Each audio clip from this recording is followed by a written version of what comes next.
ஓம் சாய்ராம். நல்லது நினைப்போம், நல்லதே நடக்கும். 48 நாள் தவத்தில் இன்றைக்கி நம்ம 44வது நாளில் இருக்கோம். நேற்றைய பதிவில் கதையெல்லாம் கேட்டிருப்பீங்க, நானும் கேட்டேன். நாம் தாராகனாக இருந்து நம்ம எல்லாரும் கதைகள்லாம் கேட்டுட்ருக்கோம். நந்திங்கிற அந்த வெண் குஷ்டத்தினால் பாதிக்கப்பட்ட ஒரு நபர், அவர் சுவாமிகளோட அருளால் அவரோட வெண்குஷ்டம் வியாதியும் சரியானதோட மட்டும் இல்லாமல் படிப்பறிவே இல்லாத ஒரு நபரை சுவாமியோட விபூதி பிரசாதத்தினால அவருக்கு எல்லா அறிவும் கொடுத்து அவர் ஒரு கவிஞராகவே ஆக்கினார். நந்தியும் கவீஸ்வரர் அப்படிங்கிற ஒரு பேரோட குரு கூடவே அவரோட ஆசிரமத்திலே தங்கி குரு போற்றி பாடி நிறைய கவிதைகள்லாம் எழுதிக்கிட்டு அவருக்கு சேவை செய்துக்கிட்டு அங்கேயே இருந்துட்டார். அப்பொழுது சித்த முனிவர் சொல்கிறாரு, இதே மாதிரி இன்னொரு புலவரும் இருந்தார், குரு கூட இன்னொரு புலவரும் இருந்தார் அப்படின்னு நேற்று கதையிலலாம் கேட்டிருப்போம். குரு கூட இன்னொரு புலவரும் இருந்தார் அப்படிங்கிறத சித்த முனிவர் நாமதாரகன் சொல்லும் போது அதை கேட்ட நாமதாரகன் சித்த முனிவர்கிட்ட கேட்குறாரு, அவரை பற்றி நீங்கள் கொஞ்சம் சொல்லுங்களேன், அவரை பற்றி நான் தெரிஞ்சுக்கிறேன் அப்படின்னு கேட்கவும் சுவாமிகள் சொல்கிறாரு, நந்தி இப்போ பெரிய ஒரு கவிஞராகவே ஆகிட்டாரு. அவர் நிறைய பாடல்கள், குருவை பற்றி நிறைய பாடல்கள் கவிதைகள்லாம் எழுதுறாரு. அந்த கவிதைகள் எல்லாம் அங்கே இருக்கிற மக்கள் எல்லாரும் படித்து குருவோட அருளை பெறுறாங்க, மேன்மை அடைகிறாங்க. இதெல்லாம் நடந்துக்கிட்டு இருக்கப்ப குருவோட மகிமையை தெரிந்து கொண்ட ஹிப்பரிக அப்படிங்கிற ஒரு கிராமத்து மக்கள் அவர்கிட்ட வராங்க. குருமூர்த்தியை, அதாவது ஸ்ரீ நரசிம்ம சரஸ்வதியை கூப்பிடுறாங்க அவங்களோட ஊருக்கு. எங்களோட கிராமத்துக்கு நீங்கள் பிக்ஷை கேட்டீங்க, நாங்கள் உங்களுக்கு பிக்ஷை கொடுத்தோன்னா எங்களோட பாவங்கள்லாம் போவோம், எங்களுக்கும் ஆசீர்வாதம் கிடைக்கட்டும், நீங்கள் வாங்க சுவாமின்னு ஸ்ரீ நரசிம்ம சரஸ்வதி குரு அவர்களை கூப்பிட்றாங்க, அவங்களோட ஊருக்கு கூப்பிட்றாங்க. எல்லாரும் வேண்டி கேட்டுக்கிட்டதுக்காக சுவாமிகளும் சரி நான் உங்கள் ஊருக்கு வரேன். உடனே அந்த கிராமத்து மக்கள் எல்லாம் ரொம்ப சந்தோஷம் அடைந்து குருவை கூடவே கூட்டிட்டு வராங்க அவங்க ஊருக்கு. ஒரு விழாவே நடக்குது, வெகு விமர்சையாக பூஜையெல்லாம் செய்கிறாங்க. அப்பொழுது அந்த ஊரில் நரகேசரி அப்படிங்கிற ஒரு புலவர் இருக்கார், ஒரு கவிஞர் இருக்காரு. அவர் கல்லேஸ்வரன், சிவனோட பக்தர். அந்த ஊரில் இருக்க சிவலிங்கத்தோட பேர் கல்லேஸ்வரன். அந்த கல்லேஸ்வரனுக்கு தினமும் பூஜைகள் செய்துக்கிட்டே இருப்பார். சிவனோட தீவிரமான பக்தர். தினமும் 5 கவிதைகள், 5 பாடல்கள் எழுதுவார். புது புது பாடல்கள் எழுதி சிவனுக்கு பாடுவார். தினமும் 5 பாடல்கள் எழுதுவார். அவர் அந்த சிவபெருமான் கல்லேஸ்வரனை தவிர வேற எந்த தெய்வத்தையும் வணங்க மாட்டார். அவர் ஊருக்கு தான் இப்போ சுவாமிகள் வந்திருக்காரு. கிராம மக்கள் எல்லாம் கூட்டிகிட்டு வந்திருக்காங்க. ஊருக்காரங்க எல்லாரும் போயிட்டு அந்த கவிஞரை பார்த்து, கவிஞரே நம்ம ஊருக்கு குருமூர்த்தி வந்திருக்காரு, ஸ்ரீ நரசிம்ம சரஸ்வதி வந்திருக்காரு, அவரை பற்றி நீங்கள் கவிதை பாடி அவரை சந்தோஷப்படுத்தணும், அதனால் எங்களுக்கும் சந்தோஷமாக இருக்கும் அப்படின்னு சொல்லிட்டு கேட்டுக்கிறாங்க. இவர் நிராகரிச்சிடறாரு. நான் கல்லேஸ்வரனை தவிர வேற யாரையும் நான் வணங்க மாட்டேன், அதுவும் சாதாரண ஒரு மானிடனை பார்த்து நான் எப்படி பாட முடியும், கடவுளுக்கு மட்டுமே பாட்டு எழுதுகிற நான் ஒரு மனிதனை புகழ்ந்து என்னால் எப்படி பாட்டு எழுத முடியும் அப்படின்னு நிராகரிச்சிடறாரு. நீங்கள் எல்லாரும் கேட்குறீங்கிறதுக்காக ஒரு மனிதனை என்னால் துதித்து பாட முடியாது அப்படின்னு சொல்லிட்டு வந்திருந்தவங்களை எல்லாரையும் அனுப்பி வச்சுறாரு. அதுக்கப்புறம் அவர் எப்போதும் போல் குடிச்சு முடிச்சுட்டு ஈசனை பூஜிக்க ஆலயத்திற்கு போகிறாரு. அவர் முன்னாடி, அதாவது இந்த கல்லேஸ்வரன் லிங்கத்துக்கு முன்னாடி உட்கார்ந்த உடனே அந்த நேரத்தில் அவருக்கு அறியாமல், அவரையே அறியாமல் தூங்கிறாரு. தூக்கம் வந்துருச்சு, தூங்கியும் போயிட்டாரு. அந்த தூக்கத்தில் அவருக்கு ஒரு கனவு வருது. அந்த கனவுல அவர் எப்போதும் சிவனுக்கு எங்கே உட்காந்து பூஜைகள்லாம் செய்வாரோ, எங்கே பாடல்கள்லாம் பாடுவாரோ, கவிதையெல்லாம் எழுதுவாரோ அதே இடத்துல உட்காந்துருக்காரு. அதாவது சிவலிங்கத்துக்கு எதிர்த்த மாதிரி அவர் எப்போதும் உட்காந்து அந்த வேலைகள்லாம் செய்வார், பூஜைகள் செய்வார், கவிதைகள்லாம் எழுதுவார். அதே இடத்துல உட்காந்துருக்காரு. இது கனவுல நடந்துகிட்டு இருக்கு. ஆனால் இவர் உட்காந்துருக்காரு, இவர் எதிர்த்த மாதிரி சிவலிங்கத்திற்கு பதிலாக ஸ்ரீ நரசிம்ம சரஸ்வதி குரு அவர்கள் உட்காந்துருக்காரு. அவரையே அறியாமல் அவர் பூஜை செய்துக்கிட்டு இருக்காரு, பக்தியோட பூஜைகள் செய்துட்டு இருக்காரு.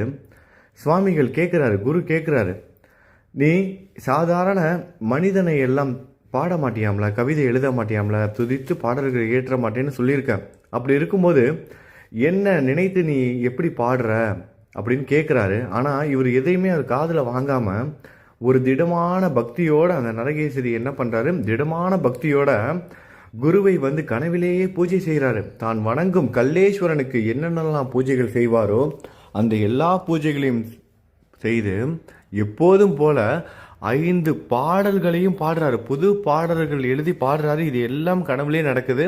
இது முடிஞ்சதுக்கப்புறம் அவர் கனவுலேருந்து எந்திரிக்கிறாரு. தூக்கம் தெளியுது. அப்பொழுதுதான் தெரியுது, நம்ம சாதாரண மனிதன்னு சொன்ன குருமூர்த்தி சாதாரண மனிதர் அல்ல, அவர் தான் மும்மூர்த்திகளோட அவதாரம், அவதார புருஷர் அவரு.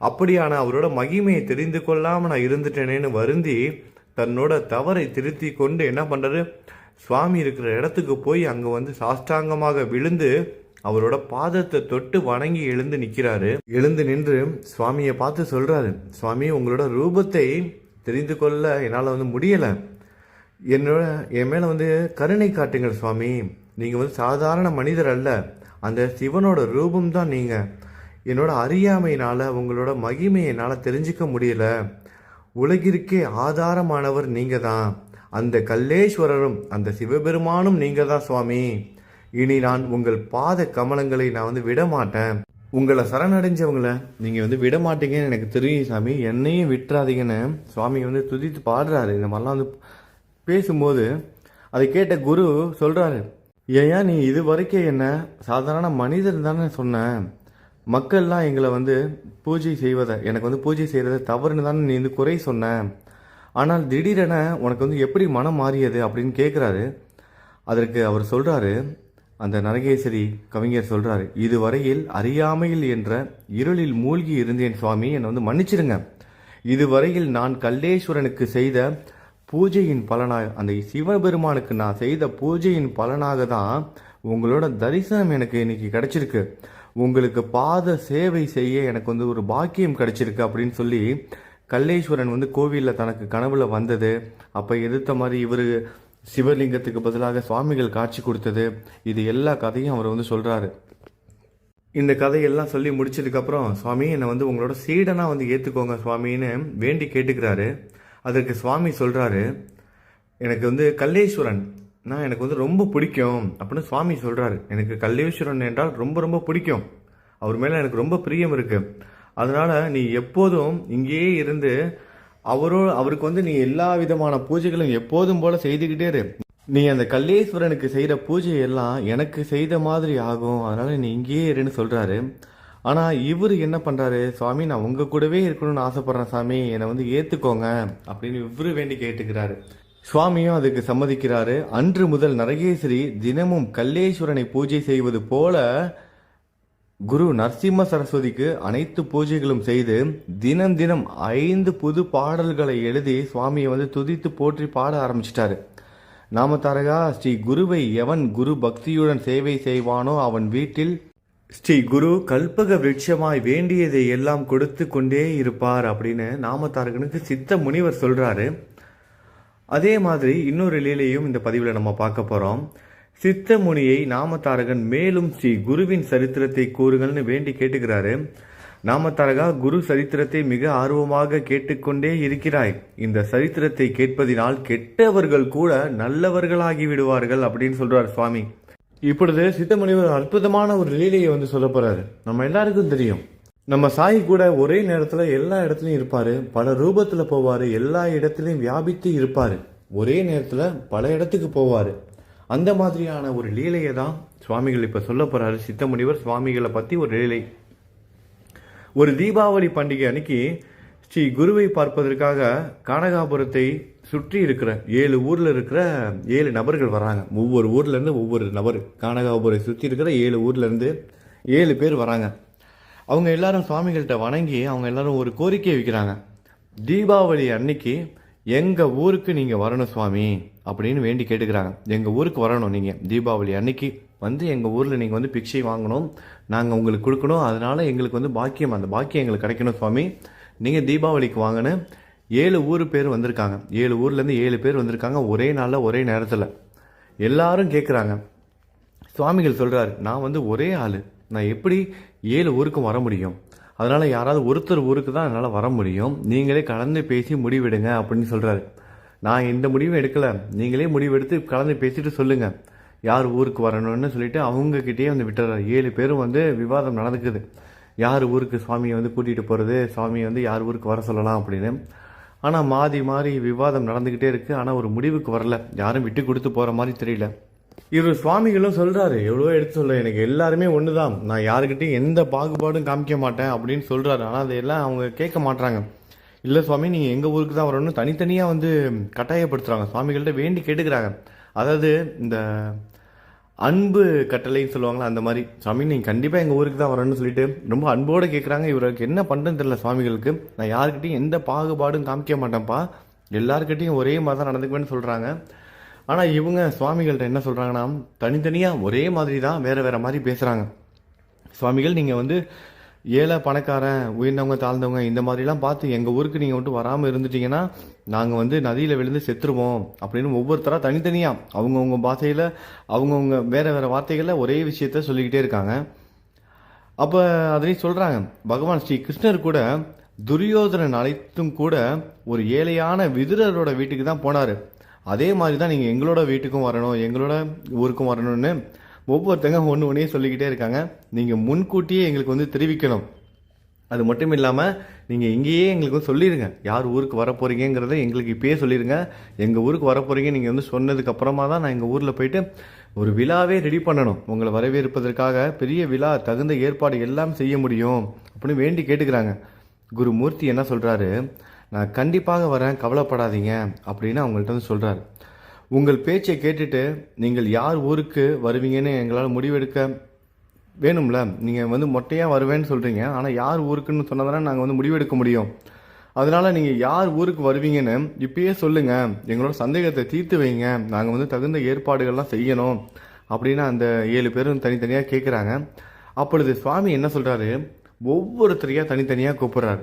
ஒவ்வொருத்தரையாக கூப்பிட்டு ஒரே விஷயத்தையே சொல்கிறாரு. என்ன சொல்கிறாருன்னா, நான் உங்கள் ஊருக்கு தான் வரப்போகிறேன், நீங்கள் தகுந்த ஏற்பாடுகள்லாம் செய்துக்கோங்க, சரிங்களா? நான் உங்களுக்கு வாக்கு கொடுத்துட்டேன், என்னோடய வாக்கை நான் வந்து நிறைவேற்றுவேன் அப்படின்னு வாக்கு கொடுக்குறாரு. அது மட்டும் இல்லாமல் நீங்கள் போகும்போது பக்கத்து ஊருக்காரங்களாம் நின்றுக்கிட்டு இருக்காங்களே, மீதி 6 பேர் நின்றுக்கிட்டு இருக்காங்க, அவங்கக்கிட்ட நான் சொன்ன விஷயத்த சொல்லாமல் நீங்கள் போயிருங்க அப்படின்னு சொல்லி அனுப்புகிறாரு. இதே மாதிரி தான் அந்த 7 பேர்கிட்டையும் தனித்தனியாக கூப்பிட்டு ஒரே விஷயத்த சொல்கிறாரு, நான் உங்கள் ஊருக்கு தான் வரப்போகிறேன், நான் வாக்கு கொடுக்குறேன், ஆனால் நீங்கள் இந்த இடத்த விட்டு போகும்போது அங்கே நிற்கிற மற்ற ஊருக்காரங்கள்ட்ட இந்த விஷயத்த சொல்லாதீங்கன்னு சொல்லிட்டு ஒவ்வொருத்தரையும் அனுப்பி வச்சிடறாரு. 7 பேரும் போயிட்டாங்க. 7 பேரும் நம்பிக்கிட்டு இருக்காங்க, சுவாமிகள் நம்ம ஊருக்கு தான் வரப்போகிறேன்னு சொல்லிட்டாரு. தீபாவளிக்கு எல்லா ஏற்பாடுகளும் செய்யவும் ஆரம்பிக்க அவங்க எல்லாம் கிளம்பிட்டாங்க. இதெல்லாம் முடியுது. அப்போ தான் உள்ளூர் வாசிகள் கானகாபுரத்தை சேர்ந்தவங்க விடுவாங்களா, சுவாமி நீங்கள் எங்களுக்கு கிடச்சிருக்க ஒரு அற்புதமான ஒரு பொக்கிஷம், உங்களை நாங்கள் எப்படி தீபாவளி அன்னைக்கு விட்டு கொடுக்க முடியும், அது ஒரு முக்கியமான ஒரு நாள், நீங்கள் நம்ம ஊரில் எங்கள் ஊர்லேயே தான் நீங்கள் இருக்கணும் சுவாமி, இதுதான் உங்கள் ஊர், நீங்கள் எங்கேயே இருங்கன்னு அவங்க வந்து கட்டாயப்படுத்துகிறாங்க. அன்பால் வந்து கோரிக்கை எடுக்கிறாங்க. இவர் நிராகரிக்க முடியல. சரி நான் எங்கேயும் போக மாட்டேன், இங்கேயே இருக்கேங்கிறாரு. இதெல்லாம் முடியுது.